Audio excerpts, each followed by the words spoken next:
안녕하십니까, 아꾼TV 아꾼입니다.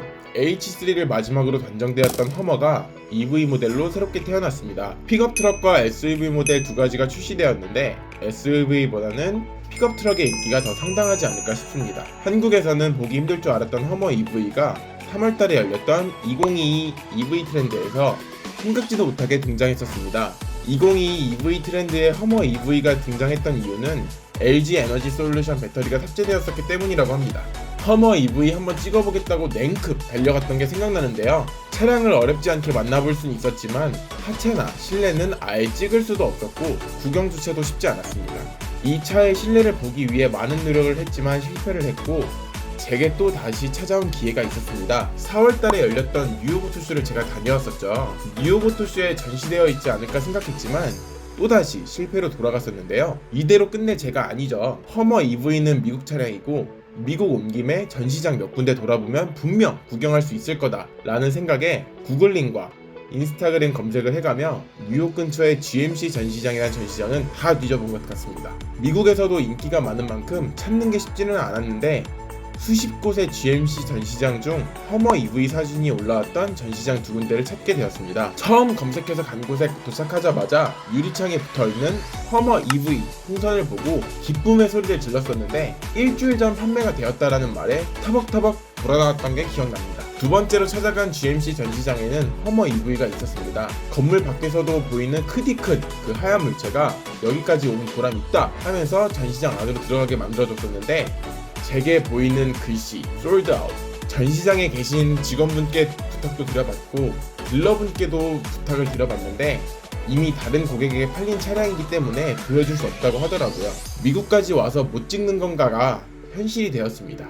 미국 현지에서도 차량을 구경하기 힘들 정도로 허머 EV의 인기가 상당하다는 것을 몸으로 직접 느꼈습니다. 일정이 조금만 더 길었더라면 더 돌아다녀 보았을 텐데 하는 아쉬움을 뒤로하고 한국으로 돌아오게 되었습니다. 언젠가 또 기회가 된다면 꼭 실내 구경도 하고 주행도 해볼 기회를 가질 것인데 그 전에 한국에서 시승기가 먼저 나오지 않을까 싶습니다. 실제 직수업체 여러 곳에서 차량을 들여오기도 했고 들여오기 위해 준비 중이기도 합니다. 제가 또다시 미국에 가서 찾는 게 빠를지 국내에 들어온 차량의 정보가 풀리는 게 빠를지 과연 먼저 허머 EV는 SUV 모델과 픽업 트럭 모델 두 가지로 나누어지며 등급 또한 여러 가지로 나누어집니다. 첫 번째로 출시된 차량은 최고 등급의 차량으로 전기 모터가 3개나 들어가 최대 출력 1000마력, 최대 토크는 1500토크를 넘는다고 합니다. 덕분에 이 큰 덩치 차량으로 제로백 3초라는 숫자가 나온다고 하네요.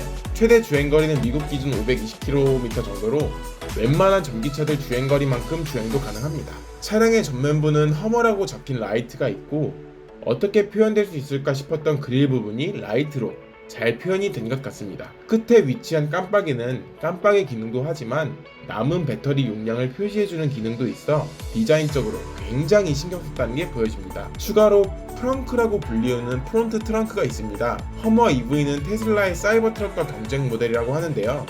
이런 부분에서는 풀옵션 등급의 F150 라이트닝과 비교할 수 있을 것으로도 보입니다.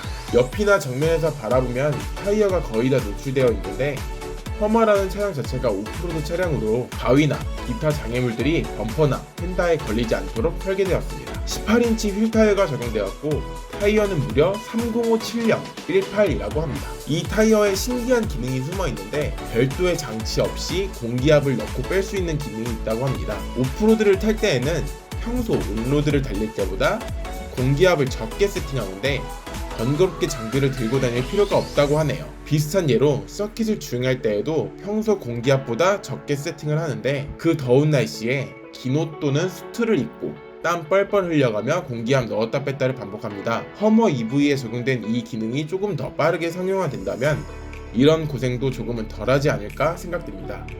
차량을 처음 구경했을 때 뭔 놈의 카메라가 이렇게 많은가 라고 생각했었는데 울트라 비전이라고 불리우죠.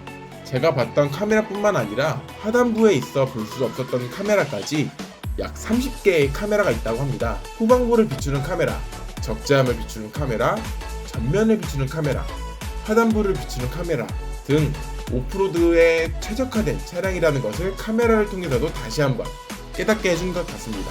실내는 역시 미국차답게 허머답게 투박하고 묵직한 디자인을 띠고 있습니다. 요즘 기어봉의 추세가 작아지거나 전자식 또는 버튼식으로 바뀌고 있는데 이 기어봉 진짜 묵직해 보입니다. 이 기어봉을 보니 포드 F150 라이트닝의 기어봉도 생각나네요. 크랩 워크라는 가변식 리어 스티어링 휠이 적용되었습니다.